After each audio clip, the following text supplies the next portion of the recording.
அலிபாபாவும் 40 திருடரும் 1956 வெளியான திரைப்படம். இயக்குனர் டி.ஆர். சுந்தரம் அன்றைய காலகட்டத்தில் பிரம்மாண்டமான இயக்குனர். ஒரு படத்தை எடுக்கணும் முடிவு பண்றாரு.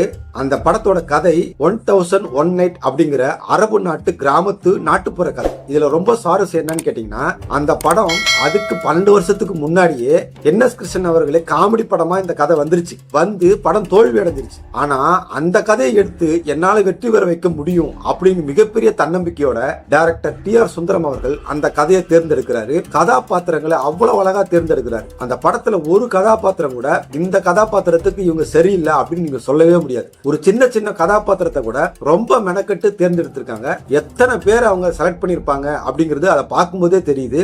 ஒரு உதாரணத்துக்கு சொல்லணும்னா, எம்ஜிஆர் அவருடைய தங்கையா நடித்திருக்கிறவங்க, எம்ஜிஆர் அவர்களுடைய அண்ணியா நடிச்சிருக்கிறவங்க, அவங்கள அப்படியே அந்த கேரக்டருக்கு பொருந்தி போவாங்க. ஒவ்வொரு கதாபாத்திரமும் இயல்பாகவும் மிக சரியாகவும் இருக்கிறது ரொம்ப ஆச்சரியமான விஷயம். டைரக்டர் டச்னு சொல்லுவாங்க இல்லைங்களா, அந்த படம் முழுக்க உங்களால பார்க்க முடியும். ஒரு உதாரணத்துக்கு சொல்லணும்னா, அந்த குகையில இருந்து எம்ஜிஆர் அவர்கள் அந்த நகையெல்லாம் எடுத்துட்டு புறப்படும் போது அங்க ஒரு மிருகம் தலையை ஆட்டிக்கிட்டு வாயில ஒரு பவள மாலையை வச்சுக்கிட்டு சிரிக்கிற மாதிரி காட்டியிருப்பாரு. அதை பார்க்கும்போதே நமக்கு போக்கண்ணா போ, இனிமேல் தான் உனக்கு கதையே இருக்கு அப்படின்னு சொல்ற மாதிரியே இருக்கும். எம்ஜிஆரோட அண்ணன் அதே குகையில நகையெல்லாம் மூட்டை கட்டிட்டு இருக்கும்போது அங்க இருக்கிற எல்லா மிருகங்களும் அதே மாதிரி எல்லாம் சிரிக்கும். அதை பார்க்கும்போது கட்டு கட்டு மூட்டை கட்டு, நீ தொலைஞ்ச, உன் கதையே முடிய போகுது அப்படின்னு சொல்ற மாதிரி இருக்கும். அந்த மிருகங்களை க்ளோஸ் அப்ல லைட் வெளிச்சத்துல பயங்கரமா காட்டும் போது அதுல அந்த டைரக்டரோட டச் நமக்கு நல்லாவே தெரியும். கதாபாத்திரங்கள் பேசுகிற ஒவ்வொரு வசனமும் நறுக்குன்னு சுருக்கமா இருக்கும். யாரும் வளவளன்னு பேச மாட்டாங்க. எனக்கு பெண்களை கண்டாலே பிடிக்காது. அது எல்லாமே இயக்குனர் டி.ஆர். சுந்தரம் அவருடைய டச் தான். என்ன வசனம் வேணுமோ அதை மட்டும் வச்சிருப்பாரு. அனாவசியமா எந்த இடத்துலயுமே இருக்காது.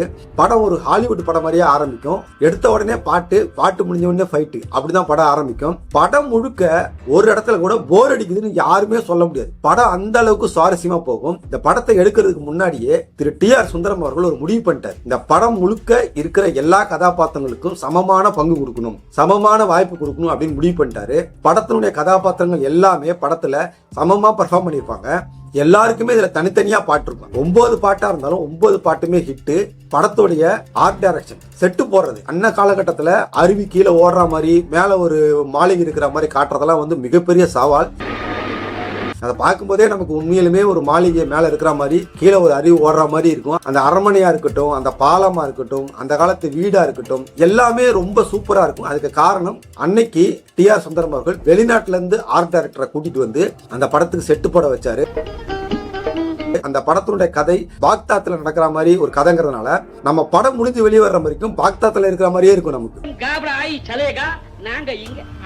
மொழி நடையா இருக்கட்டும், அவங்க பயன்படுத்திய அந்த வார்த்தையா இருக்கட்டும், எல்லாமே அந்த காலகட்டத்தில் அங்கிருந்த மக்கள், அந்த மதத்து மக்கள், அவங்க எப்படி பேசினாங்க, இசை எப்படி இருந்துச்சு, அவங்களுடைய மொழி நடை எப்படி இருந்துச்சு, அவங்களுடைய வாழ்க்கை எப்படி இருந்துச்சு அப்படிங்கிறத கொஞ்சம் கூட விலகாம நம்ம இந்தியாவில் படம் எடுக்கிறோம், அதுவும் தமிழ்நாட்டில் படம் எடுக்கிறோம், இதுக்கு தகுந்த மாதிரி கொஞ்சம் மாற்றுவோம் அப்படிங்கிற எந்த விதமான சமரசமும் இயக்குனர் செய்யவே இல்லை. அவர் முழுக்க அந்த கதையை வந்து அங்க நடக்கிற மாதிரியே காட்டணும் அப்படிங்கிறதுல ரொம்ப உண்மையா இருந்தாருன்னு தான் சொல்லணும். அந்த கதைக்கு இசைக்கருவிகள் எல்லாம் பாக்தாத்ல அரபு நாட்டுல இருக்கிற இசைக்கருவிகளுக்கு பயன்படுத்தி, அந்த நாட்டுல எப்படி இசை இருக்குமோ அந்த நாட்டுல என்னென்ன இசைக்கருவிகள் பயன்படுத்தி இருப்பாங்க அதையெல்லாம் தேடி ஆய்வு பண்ணி அதையெல்லாம் படத்துல வந்து பயன்படுத்தி இருக்கிறது வந்து ரொம்ப சிறப்பு. அதுவும் கதாநாயகி எம்ஜிஆரும் பானுமதி சந்திக்கிற நேரத்துல அந்த பேக்ரவுண்ட் மியூசிக் நம்ம கேட்கும்போது அப்படியே காதல் நவரசம் சொட்டும். வில்லனை காமிக்கும் போது ரொம்ப அந்த பின்னணி இசை வந்து உண்மையிலுமே ரொம்ப பயமா இருக்கும். பேக்ரவுண்ட் மியூசிக் படத்தை அந்த அளவுக்கு தூக்கி நிறுத்திக்குன்னு தான் சொல்லணும். இசை வந்து தட்சிணாமூர்த்தி பார்த்து பேக்ரவுண்ட் மியூசிக்கும் பாட்டையும் செதுக்கி இருக்கிறாங்கிறது படத்தை பார்க்கும்போது நமக்கு நல்லாவே தெரியும். அன்னைக்கு காலகட்டத்தில் அந்த படத்துல இந்த வசனங்கள் எல்லாம் மிகப்பெரிய ஒரு பேசு பொருளாச்சு. இன்னைக்கு கூட நம்ம ட்விட்டர்ல, இன்ஸ்டாகிராம்லாம் அந்த வசனத்தை பார்க்க முடியும்.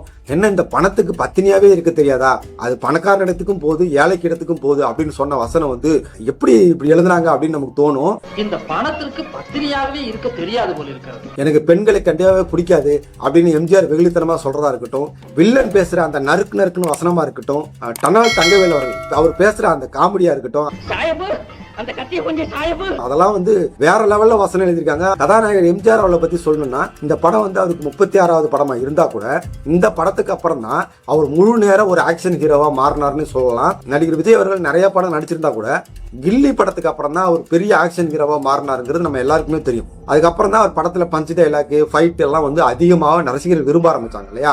அந்த மாதிரி இந்த படத்துக்கு அப்புறம் தான் மக்கள் திலகம் எம்ஜிஆர் அவர்கள் முழு நேரம் ஒரு ஆக்ஷன் ஹீரோவா மாறினாரு. இந்த படத்துக்கு பிறகுதான் கதாநாயகியை நடிச்ச பானுமதி அவர்கள் படம் வெளியான அடுத்த நாளே 19 புதிய படத்துக்கு கையெழுத்து போட்டு அக்ரிமெண்ட் போட்டாங்கன்னு சொல்லுவாங்க. அந்த அளவுக்கு எம்ஜிஆர் அவர்களையும் பானுமதி அவர்களையும் உச்சாணி கொம்புல நிறுத்தின படம் தான் அலிபாபாவும் 40 வருட மகத்தான காவியம். இந்த படத்துக்கு எம்ஜிஆருக்கு 12,500 ரூபாய் சம்பளம் கொடுத்ததாக பதிவு இருக்கு. அதாவது இன்னைக்கு மதிப்புல அது கோடிக்கணக்குக்கு போகும். மக்கள் திலகம் எம்ஜிஆர் அவர்களுக்கும் இயக்குனர் டிஆர் சுந்தரம் அவர்களுக்கும் இந்த படத்துல வந்து ஒரு சின்ன மனஸ்தாபமாகி சண்டை வந்து எம்ஜிஆர் அவர்கள் இனிமேல் மாடர்ன் தியேட்டர்ஸ் டிஆர் சுந்தரம் அவர்களோட படமே பண்ணக்கூடாது அப்படின்னு முடிவு பண்ணிட்டாருன்னு சொல்லுவாங்க. அது ஒரு வரலாற்று பதிவாவே இருக்கு. என்ன நடந்ததுன்னா படத்தோட ஷூட்டிங் எல்லாம் கிட்டத்தட்ட முடிஞ்சிருச்சு.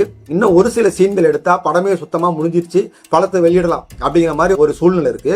இயக்குனர் டிஆர் சுந்தரம் அவருடைய சிறப்பு என்னன்னு கேட்டீங்கன்னா படத்தை வந்து சரியான நேரத்துல சரியான பட்ஜெட்ல முடிச்சு சரியான நேரத்தில் வெளியிடுறதுல அவர் வந்து ஸ்பெஷலிஸ்ட். எல்லாருக்குமே தெரியும் அந்த அளவுக்கு வந்து ஒரு பர்ஃபெக்டான டைரக்டர். கடைசி நாள் ஷூட்டிங் எம்ஜிஆர் அவர்கள் வந்து ஏதோ தவிர்க்க முடியாத சூழ்நிலைக்கு ஷூட்டிங் வர முடியல.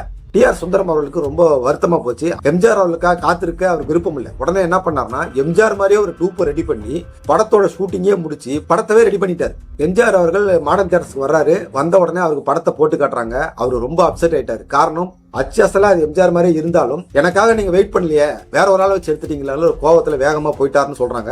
அதுக்கப்புறம் நான் வந்து இனிமேல் மாடர்ன் தியேட்டர்ஸ் நடிக்க மாட்டேன், டிஆர் சுந்தரம் இயக்கத்துல நடிக்க மாட்டேன் அப்படின்னு அவர் போயிட்டாரு.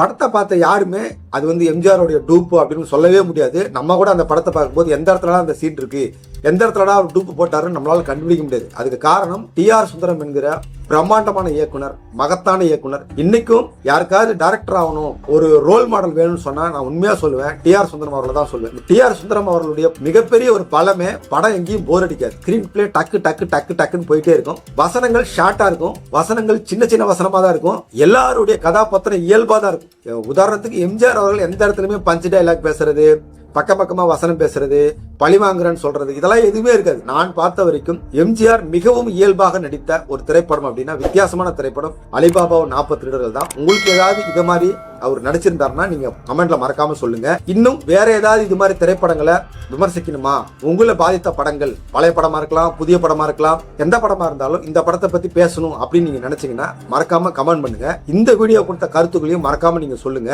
அடுத்தடுத்த வீடியோ உடனே உங்களை வந்து சேர நம்ம சேனலை சப்ஸ்கிரைப் பண்ணி பெல் ஐக்கானை அழுத்தி வச்சிருங்க.